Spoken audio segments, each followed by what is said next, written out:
This is Stanford Legal, where we look at the cases, questions, conflicts, and legal stories that affect us all every day. I'm Pam Carlin with Rich Ford. Please subscribe or follow this feed on your favorite podcast app. That way you'll have access to all of our new episodes as soon as they're available. Today we're taping in front of a live audience during Stanford's admissions weekend.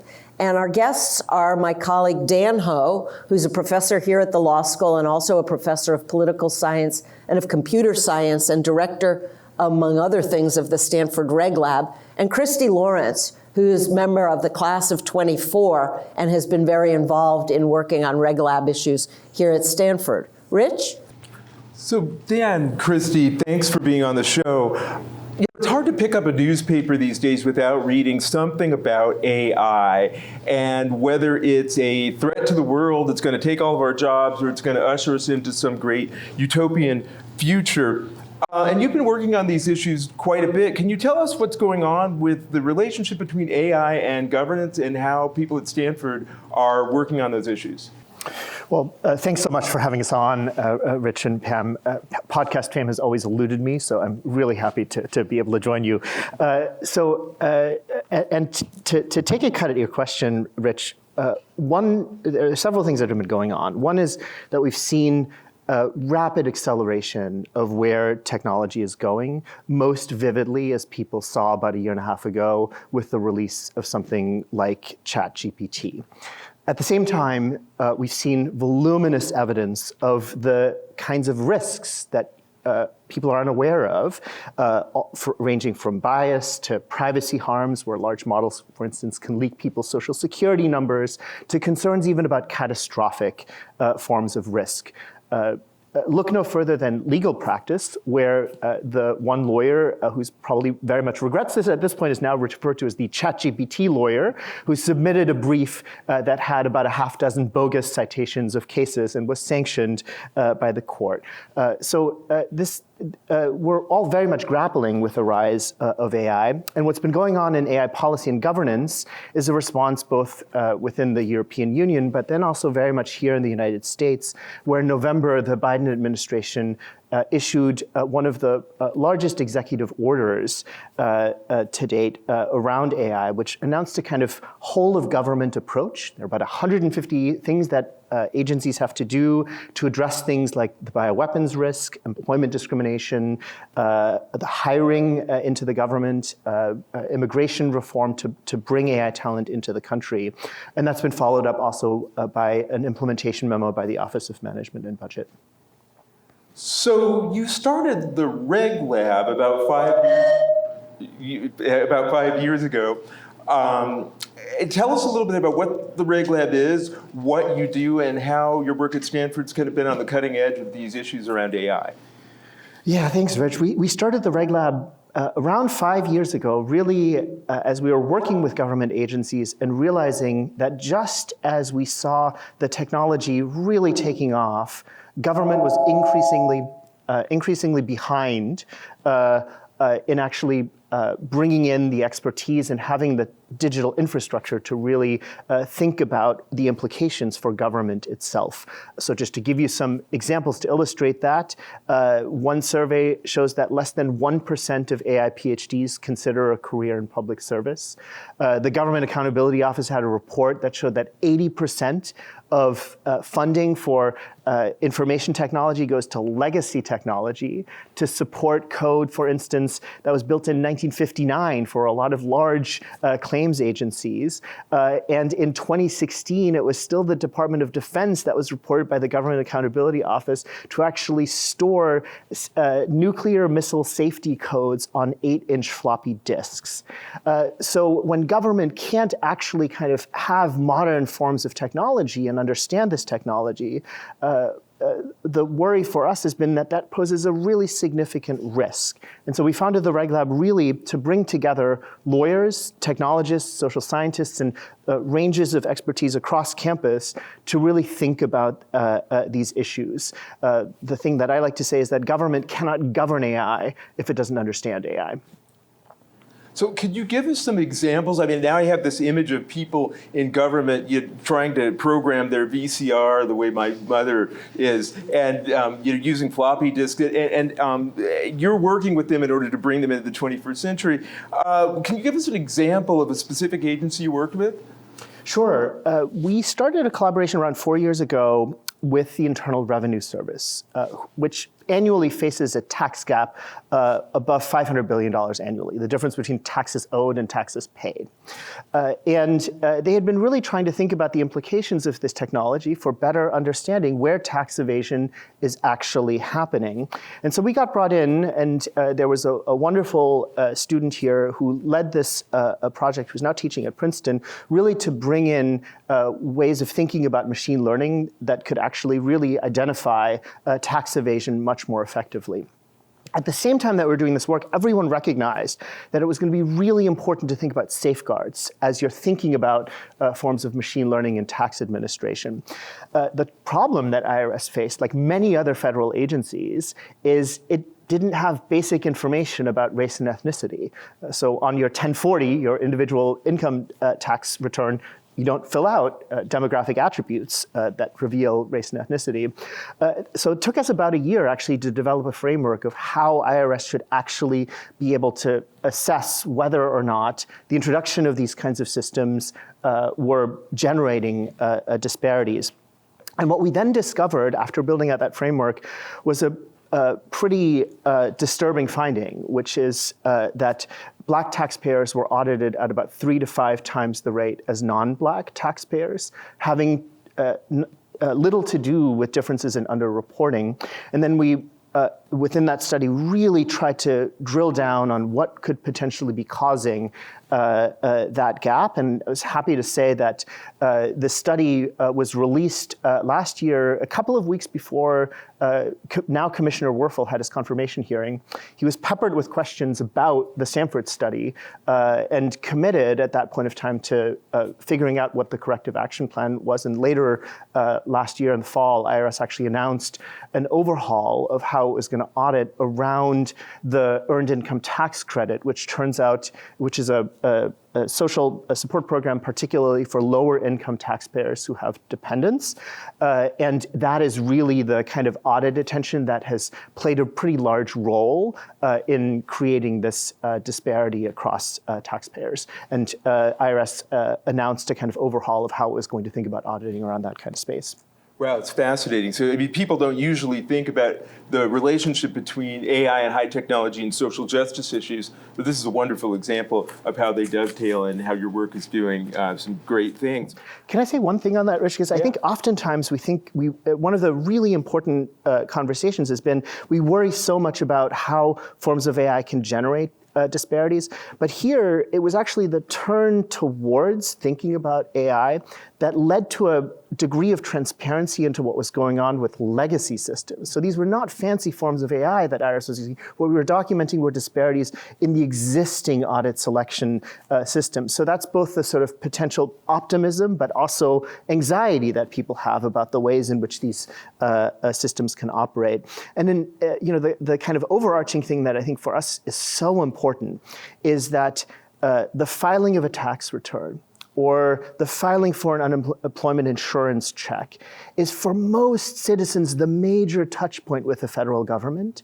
And if the federal government can't get that interaction right, it could lead and contribute to the really significant erosion of public trust that we've seen. Wow. Now, Christie, you've been involved with AI matters during your time at Stanford Law School. Can you tell us a bit about your work there and give us the student's perspective? Yeah, so first, thanks so much for letting me be a part of this wonderful podcast. I remember years ago, around this same weekend, being in everyone, the audience's seat because I actually watched the taping of this podcast. Still decided to come here. So I've, for several years and before law school, was working on AI policy. I have a background in sort of international relations and national security, and was involved in some of the earlier discussions about what the U.S. federal government should be doing with with AI.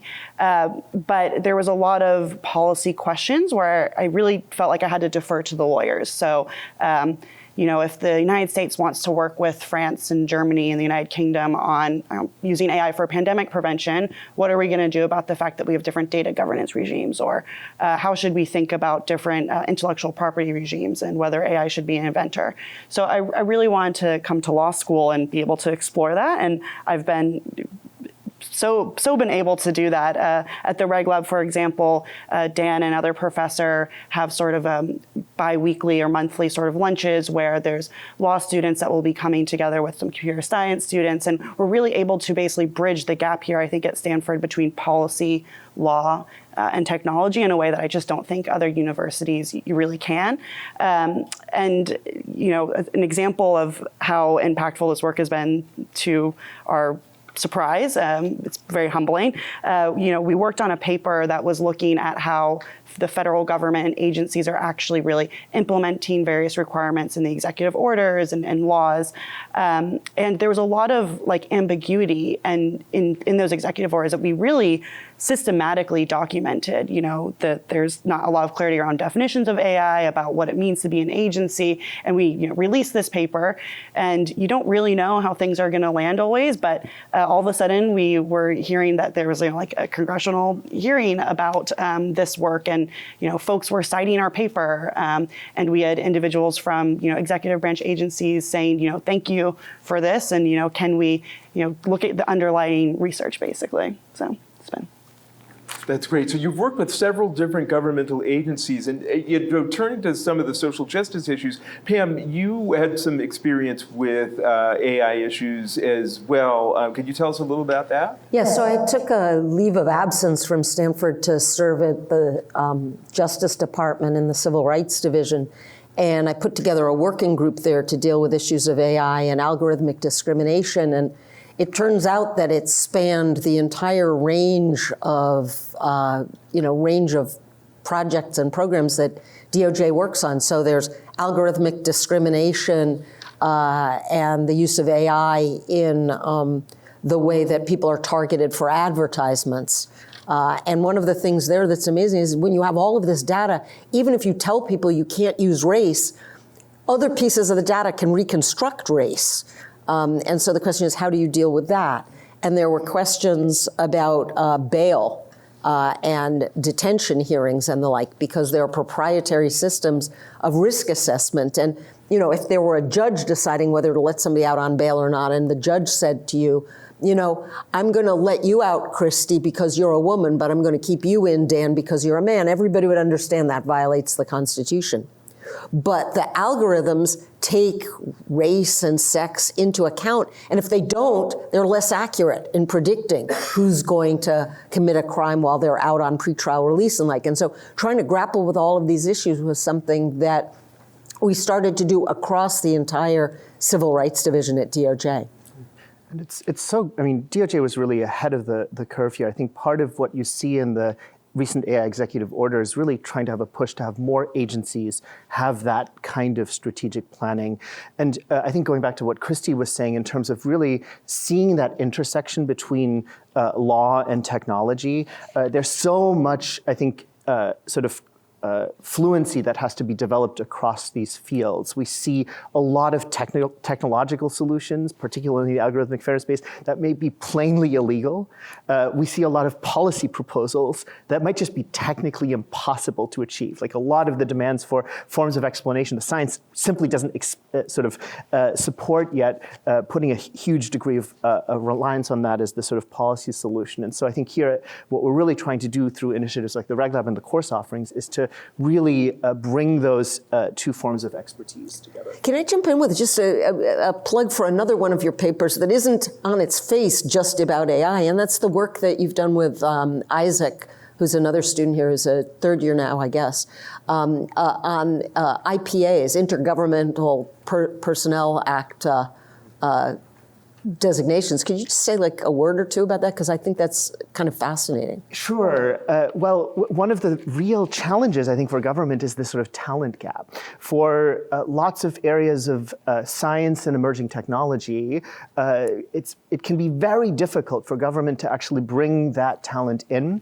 And this is a paper with two law students and one of our other colleagues, Professor Anne Joseph O'Connell, where we really document the ways in which government agencies have really creatively used this obscure act known as the Intergovernmental Personnel Act that allows you to essentially assign academics and folks from qualified nonprofits into these kinds of positions for term-limited periods of time, and really do the kind of strategic planning that, Pam, you're talking about at DOJ Civil Rights, where, for instance, ARPA-H, which was an innovation agency stood up for health innovation, was basically largely created by folks who came into the government under IPA status. And there are tons of examples like this where the National Science Foundation, for instance, has like 12% of its workforce under the Intergovernmental Personnel Act. And it's something that we've now recognized too is lacking at the state level. And so we've been very much working on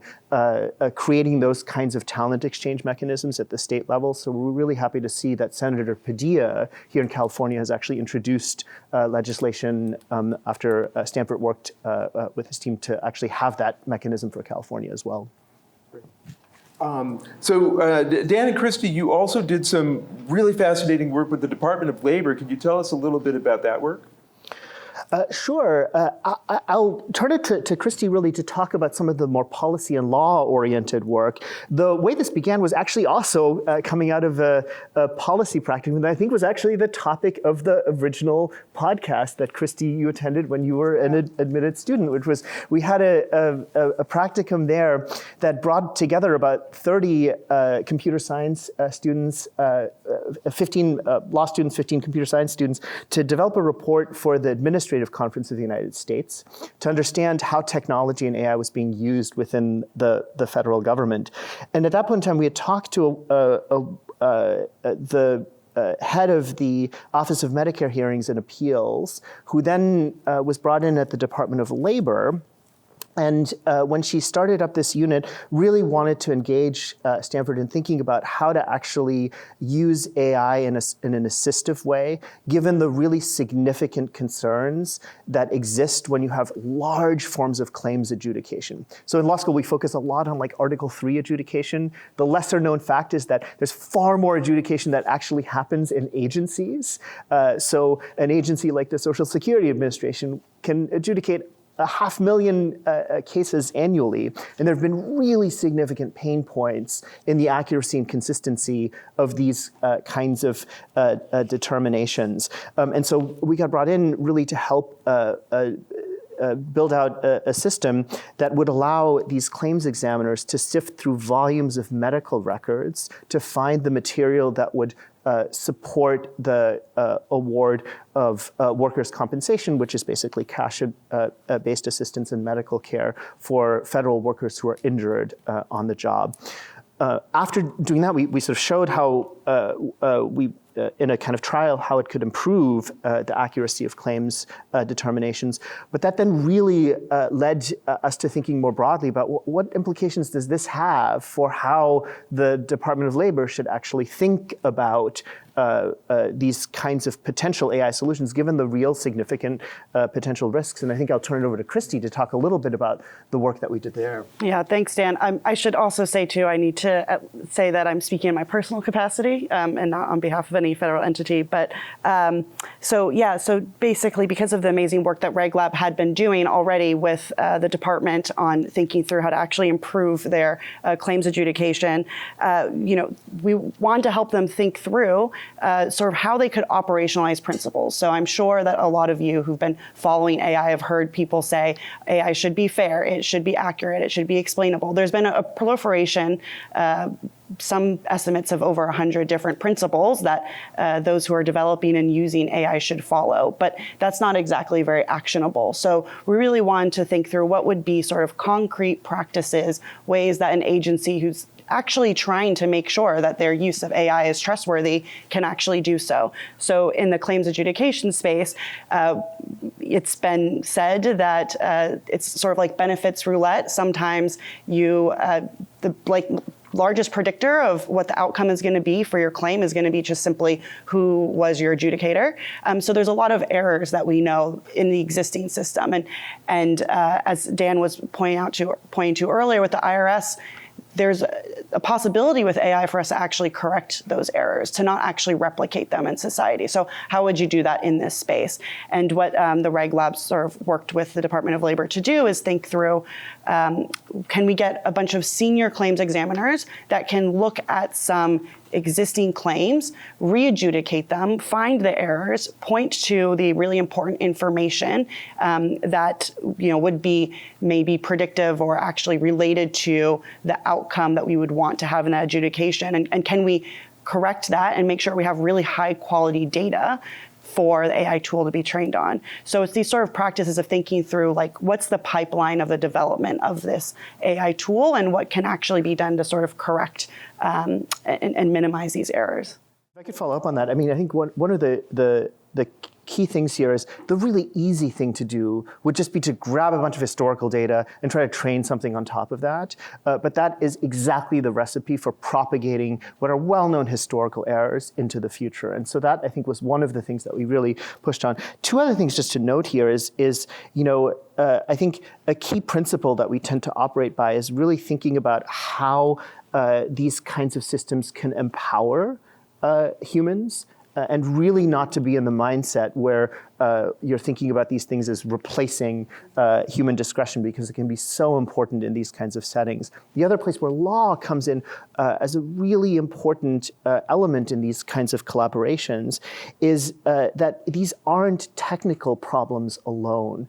So Jen Pahlka, in her book, Recoding America, talks about all that ails the unemployment insurance system that 46 million Americans relied upon during the pandemic, and that essentially collapsed in the early months of the pandemic. Timeliness of UI checks, unemployment insurance checks, was about 97% prior to the pandemic and dropped to about 56% right in the early months of the pandemic when Americans were turning to these and were really in dire need.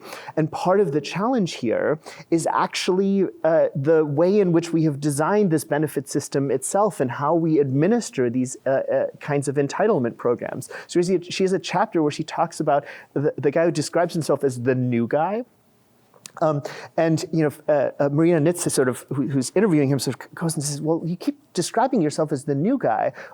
Why do you say that?" And he says, "Well, I only have 17 years of experience adjudicating these claims, and it's the people who've been at this agency for 25 years who really know the ropes and know how to actually adjudicate these claims." And so that's part of this very human problem of, as California and other states brought in thousands of other employees to try to do this work, what you were actually doing was taking people who have the 25 years of experience off the line resolving some of these issues, and that's the area really that's ripe for potential simplification, reform, and improvement that isn't purely a technical problem. And if I could add on to that, I mean, this came up in the Department of Labor context, and it's come up in other work that the RegLab has done, but procurement. Right now, the government needs to be leveraging AI, but around half, Senator Gary Peters said around half of AI that's used in government is actually procured by private companies. And there's so much research on how government procurement, particularly in technology, is just really languishing. It's why you have the IRS and other agencies using systems that are decades old. And so when you're thinking about what should the government be doing to make sure that they're leveraging AI, it sometimes still requires looking at, well, actually, maybe the problem is that there's a risk-averse culture in procurement, or that there's misconceptions about what the law actually requires, and there are things that can be done, like quality assurance surveillance plans, or for procurement officials to be reaching out more proactively to companies to learn about what AI can do, but it's not really purely just a technical problem. This is really fascinating work, and it makes me more optimistic about the future of AI than I was before. If you could just tell us a couple things about what the future holds, and we'll wrap it up. Christie, you want to go first? The future holds, I think that the governments in the United States and across the world have really recognized the importance of figuring out what to do with AI. So I think that we are optimistic, or at least I am optimistic about the most recent November executive order and what that's going to bring to the government. I think they recently announced a hiring, they're going to be hiring a hiring surge of AI technologists, but. Yeah, I'd maybe add two things to that. I think we're going to have to pay a lot of attention as to how this executive order is actually implemented, because a lot of the work that Christie did was show some of the difficulties when you don't have the requisite talent of how do you actually implement that with fidelity in a way that really works. And one of the really emerging questions embedded within the executive order is around how open of an innovation ecosystem are we likely to have?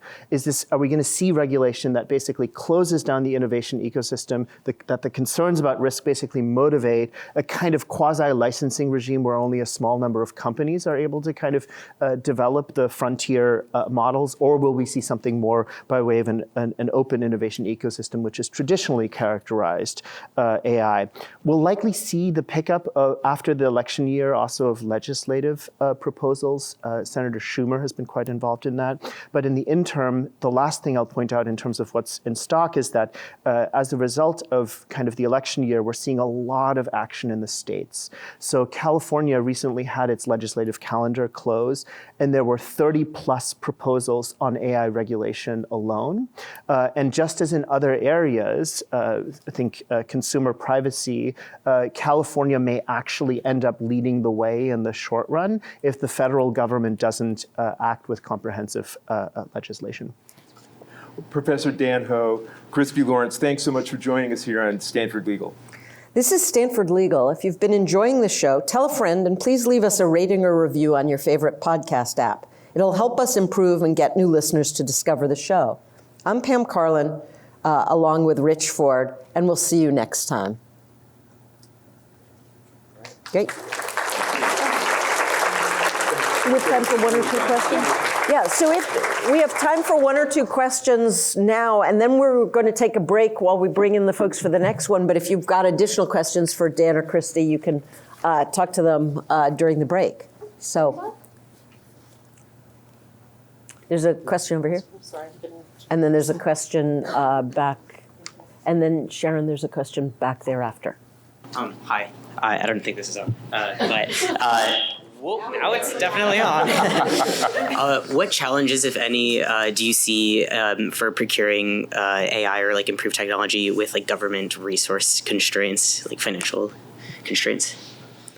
Yeah, I mean, Christie has actually written essentially a thesis on this, so she could talk to you extensively. But I think in a nutshell, the challenge is if you don't have folks with technical expertise within government, it's going to be really hard to have responsible procurement. And the worries are that that it will be hard to tell the difference, as one agency told us, between AI snake oil and something that is actually going to solve problems.